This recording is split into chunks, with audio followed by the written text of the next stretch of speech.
What's up guys? Kumusta po kayong lahat? Ngayon ay magluluto tayo ng ramen na may halong pugita.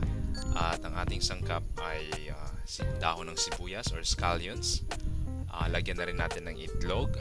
At syempre, yung ating pugita. Ang bili ko po niyan ay 160 pesos lang po.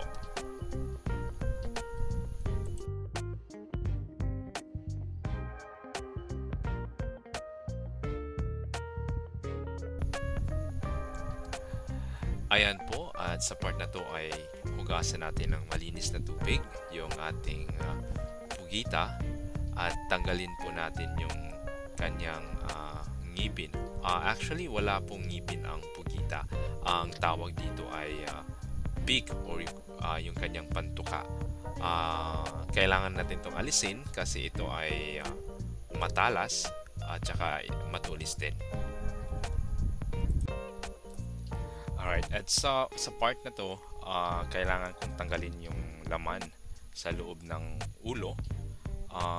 Yung iba pag nagluluto nito ay hindi tinatanggal, pero para sa akin ito ay malangsa. At ayan po, isa sa mga importanteng paglilinis ng pugita ay himasin natin ng asin. Yan po ay nakakatulong upang mas lalong mawala yung langsa nito. Ayan po.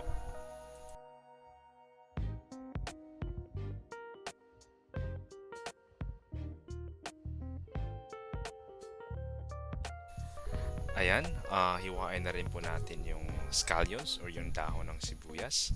At lagi po nating tandaan, mag-iingat po para hindi po tayo masugatan. At ayan, nagpakulo na rin po ako ng tubig. At ayan ay pag kumulo na, tsaka natin ilagay yung ating pugita. At sa part na to, bago ko siya tuluyang nilagay sa kumukulong tubig, napapansin ko lang sa mga napapanood ko rin sa YouTube, yung pagluluto nito ay sadyang dinidip muna nila ng 2 to 3 times bago nila tuluyang ilagay.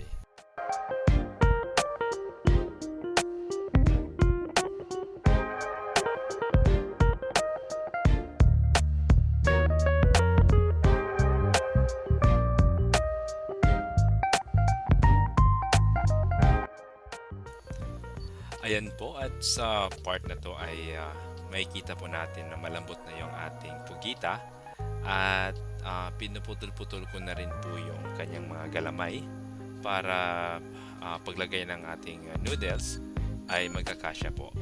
Ayan.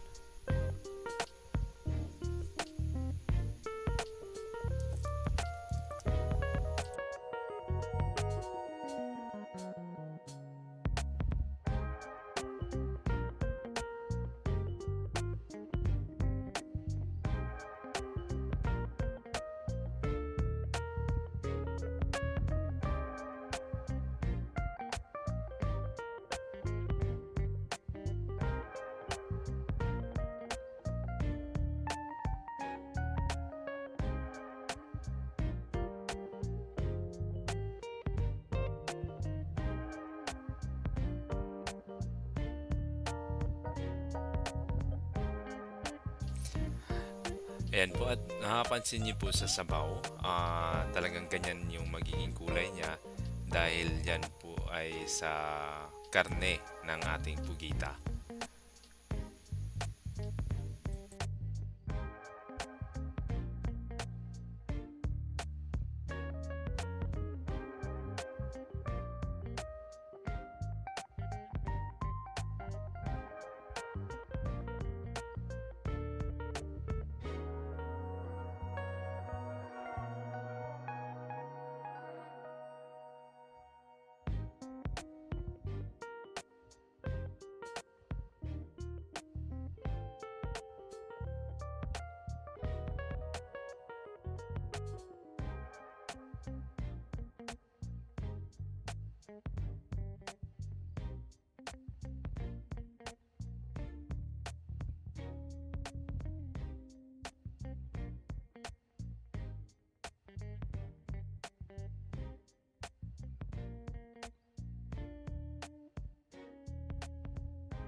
Ayan, nilagay ko na rin po yung mga kasamang ingredients ng ating Korean ramen.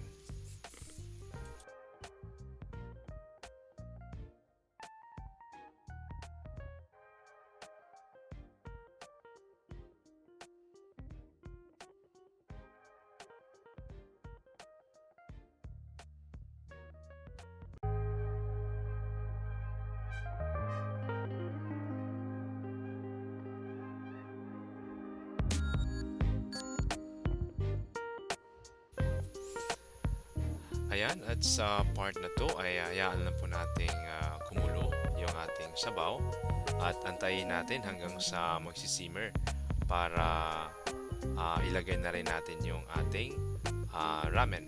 Ayan.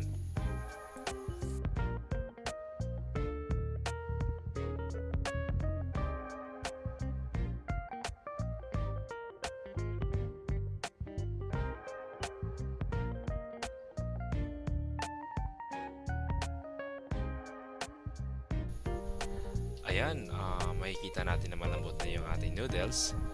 Isunod na rin natin yung dahon ng sibuyas or yung scallions. At ilagay na rin natin yung itlog.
Ayan po at nakahain na ang ating Korean ramen.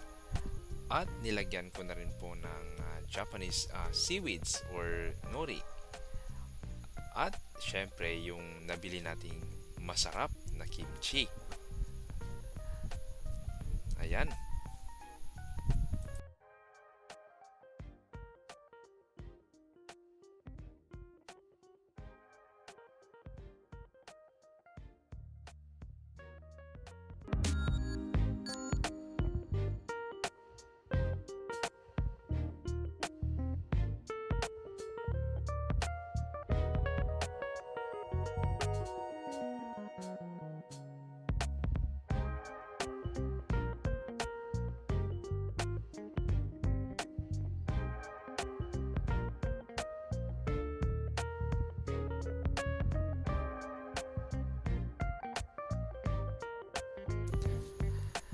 At ayan guys, kain na po tayo. Maraming salamat po sa panonood ninyo ng ating video ngayon. At sana po ay makapagluto din po kayo ng ganitong Korean ramen na meron pong pugita. Ayan po, God bless at ingat po kayo palagi.